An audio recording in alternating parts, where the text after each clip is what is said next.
네, 브레이크 칼리지 플래닝의 엘리팍입니다. 네, 지난 편에서는 미국의 교육비 세액 공제 항목인 두 가지 아메리칸 오퍼튜니티 텍스 크레딧과 라이프타임 러닝 크레딧 그 중에서도 아메리칸 오퍼튜니티 텍스 크레딧이 뭔지 그리고 우리가 어떻게 활용할 수 있는지 좀 자세히 알아봤었고요. 오늘은 그 두 번째 항목인 라이프타임 러닝 크레딧에 대해서 좀 더 자세히 알아보려고 합니다. 네, 여기 보시다시피 라이프타임 러닝 크레딧, 평생 교육 크레딧이라고 일컫는 이 크레딧은 배우자 및 부양 가족의 교육비 중 대학 등의 고등교육기관에 지출한 교육비의 20%를 세금에서 공제해주는 크레딧입니다. 이 점만 보면 AOTC와 동일하죠. 그러나 라이프타임 러닝 크레딧은 자녀 수와 상관없이 2,000불까지 크레딧을 신청할 수가 있고, 이거는 세금 신고서당 최대 10,000불까지 인정. 따라서 하나의 신고서당 공제할 수 있는 공제 한도액이 10,000불의 20%인 2,000불까지라는 걸 의미합니다. 네, 앞에서 설명드렸던 아메리칸 오퍼튜니티 텍스 크레딧은 학생별로 계산이 됐었고요. 네, 한 명당 얼마였죠? 2,500불까지 크레딧을 받을 수가 있었습니다. 그리고 이 규정은 아메리칸 오퍼튜니티 텍스 크레딧과는 달리 공제 기간에 제한이 없습니다. 즉, 대학원생도 공제를 받으실 수가 있고요.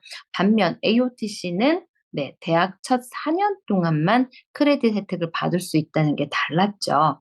그리고 이 라이프타임 러닝 크레딧은 non-refundable tax credit입니다. 만약 납세자가 낼 세금이 없거나 낼 세금보다 공제액이 더 커서 세액 공제를 다 받지 못하더라도 미공제 금액을 환급을 받을 수는 없습니다. 앞서서 설명드렸던 아메리칸 오퍼튜니티 텍스 크레딧은 리펀더블 텍스 크레딧이었고요. 금액이 얼마였죠? 네, 1,000불까지 환급을 받을 수 있는 혜택이 있었습니다. 라이프타임 러닝 크레딧 교육 형태는 학위 과정이 굳이 아니어도 되고요. 한 코스만 이수했다 하더라도 공제 받으실 수 있습니다. 펠로니, 드러그, 컨빅션 이런 상태에 있어도 네, 우리 공제 받으실 수 있고요. 부모님 자격 조건은 AOTC와 동일합니다. 부부가 공동 보고할 경우 Modified Adjusted Gross Income이 18만 이하로 보고할 때, 그리고 싱글 보고 시는 MAGI가 9만 불 이하로 보고될 때 텍스 크레딧을 받으실 수 있습니다. 유학생의 경우 대부분 크레딧을 받지 못합니다. 네, 많이들 신청하시려고 하시는데, 여기 IRS에 나와 있는 대로 AOTC, 네, 그리고 이런 항목들은 유학생은 받으실 수가 없으세요. 참조하시면 좋을 것 같고요. 네, 여기 이중 적용은 안 됩니다. 네, 동일인의 교육비에 대해서 아메리칸 오퍼튜니티 텍스 크레딧과 라이프타임 러닝 크레딧을 동시에 받을 수는 없습니다. 즉, A라는 사람의 교육비가 10,000불이라고 할 때 10,000불 중 4,000에 대해서는 아메리칸 오퍼튜니티 텍스 크레딧을 적용하고 나머지 6,000에 대해서는 라이프타임 러닝 크레딧을 적용할 수 있다면 얼마나 좋겠습니까? 많은 그렇게 적용할 수 없고요. 복수 적용이 안 됩니다. 그러나 동일의 교육비가 아니라면 어떤 한 사람의 교육비는 아메리칸 오퍼튜니티 텍스 크레딧을 적용하고 다른 사람의 교육비는 라이프타임 러닝 크레딧을 적용할 수 있습니다. 그렇게 텍스 혜택 받아가시면 너무 좋겠죠.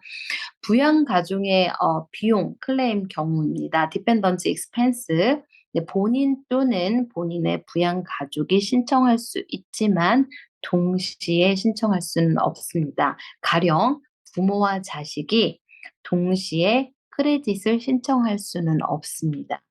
AOTC와 LLC 신청하시는 방법은 매년 그 퀄리파이드 에듀케이션 기관 본인이 다녔던 그 재학 기관으로부터 폼 1098T를 받으실 거예요. 그거를 받으시면 세금 보고할 때 폼 ADA63 작성하셔서 같이 제출하시면 됩니다.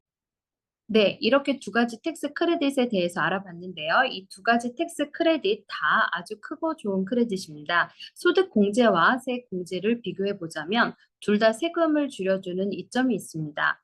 자, 우리가 돈을 많이 벌면 벌수록 세금은 더 많이 부과하잖아요. 그리고 그 기준이 되는 소득을 줄여주는 것이 소득공제입니다. 세액공제는 부담해야 하는 세금, 세액에서 아예 세금을 덜어주는 거예요. 그러니까 세액공제는 세금 자체를 줄여주는 것이고 그렇게 소득공제보다 혜택이 더 많다고 보시면 됩니다. 그러면 네, 세액공제인 이 두 가지 텍스 크레딧, 아메리칸 오퍼튜니티 텍스 크레딧과 라이프타임 러닝 크레딧 다 받아가시면 좋겠죠? 자, 여러분 여기서 질문 하나 드릴게요. 이미 대학교에서 그랜트가 됐든 스칼라십이 됐든 파이낸셜 에이드를 이미 받은 가정은 이 텍스 크레딧을 신청할 수 있을까요? 없을까요? 네. 자, 제 딸이 2022년 가을에 대학 1학년생이 되었는데 그때 18살이 됐거든요. 2022년에 대학을 가니까 저는 2020년부터 텍스 리턴에 신중을 가하고 또 이것저것 준비도 많이 했겠죠. 그리고 파이낸셜 에이드 받았습니다.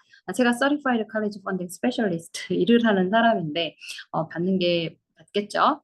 다 받은 건 아니고 어느 정도 제가 부담해야 되는 금액도 있었지만 그 금액 중 등록금과 교재비 등등이 포함되어 있었고요. 2022년 텍스 보고할 때 아메리칸 오퍼튜니티 크레딧을 신청했어야 되는데 제가 깜빡하고 신청을 안 했어요. 그리고 2023년 텍스 보고도 지금 아직 안 한 상태고 며칠 전에 회계사를 만났는데 그때 생각이 나더라고요. 2022년 거를 제가 아메리칸 오퍼튜니티 텍스 크레딧 신청을 안 했는데 해야 할까요? 물어봤더니 네, 어멘먼트 해서 하는 게 좋지 않을까 그쪽에서 또 그러시더라고요. 그래서 2023년 거는 이제 텍스 보고 지금 준비하니까 그렇게 할 거고요. 2022년 것도 어멘먼트 해서 하려고 합니다. 여러분, 앞에서 말씀드렸다시피 아메리칸 오퍼튜니티 텍스 크레딧과 라이프타임 러닝 크레딧은 동시에 적용을 할 수가 없기 때문에 여러분 가정에 맞춰서 잘 선택하셔야 해요. 가령 현재 내 가족에 지금 대학생이 몇 명이 있는지 또는 그 과정이 디그리 이수 과정인지 아닌지 내야 하는 텍스 금액이 얼마인지 등에 따라서 잘 선택해서 크레딧을 신청하면 좋을 것 같습니다. 네, 오늘은 여기까지입니다. 이미 많이들 아시는 토픽이었을 수도 있고 또 새로운 분들도 계셨을 텐데 도움 되셨길 바라고요. 질문 있으시면 언제든지 1833-166-7900이나 ellie@brightcollegeplanning.com으로 연락 주세요. 감사합니다.